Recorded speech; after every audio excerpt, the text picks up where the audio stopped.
जम्मू काश्मीरनी अंदर जे आतंकी हुमलो थयो ए हुमलामां आपणा गुजरातीओए पण जीव गुमाव्या। बे भावनगરના અને એક સુરતના રહેવાસી, જેમાં ભાવનગરના પિતા પુત્રનો સમાવેશ થાય છે।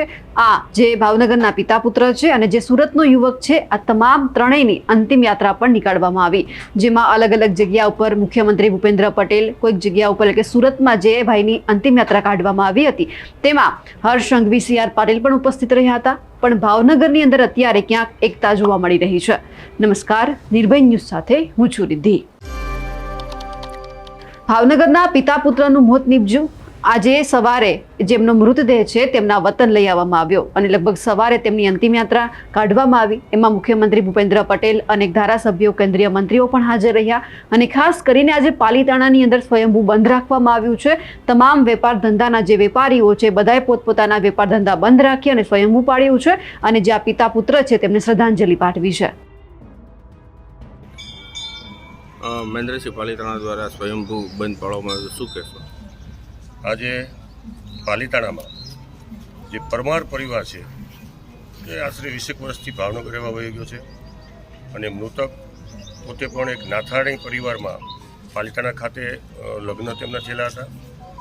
જ્યારે પૂજ્ય મોરારી બાપુની સપ્તાહ હોય અને ધાર્મિક કાર્યમાં સપ્તાહમાં ભાગ લેવા ગયા હતા ત્યારે એમની ઉપર જે પ્રકારે કાશ્મીરમાં હુમલો કરવામાં આવ્યો છે અને આજે દુઃખ સાથે કહેવું પડે કે બાપ દીકરાની બેયની આજે અર્થી ઉપડતી હોય અને પાલીતાણાના વતની હોય તો પાલીતાણાની સ્વયંભૂ તમામ સંસ્થાઓ, તમામ જ્ઞાતિઓએ આજે પાલીતાણા સ્વયંભૂ બંધ રાખ્યું છે।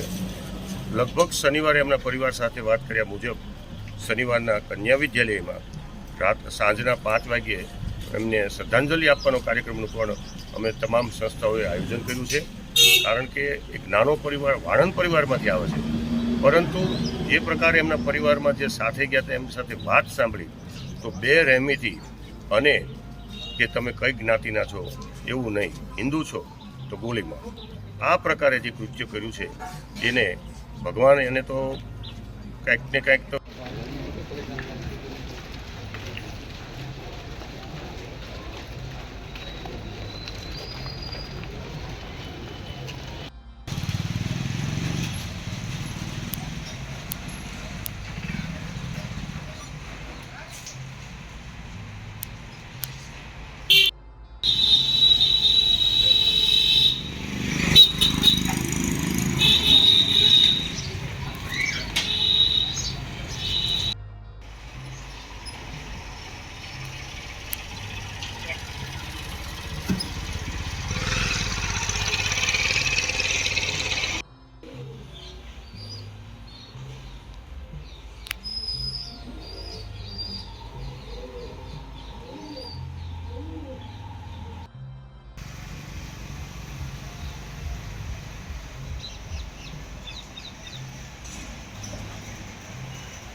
અમારા અહેવાલને લઈને આપનું શું કહેવું છે કમેન્ટ કરીને ચોક્કસથી જણાવજો. સાથે જ અમારી નિર્ભય ન્યૂઝ ચેનલને લાઇક, શેર અને સબસ્ક્રાઇબ કરવાનું ભૂલશો નહીં. નમસ્કાર.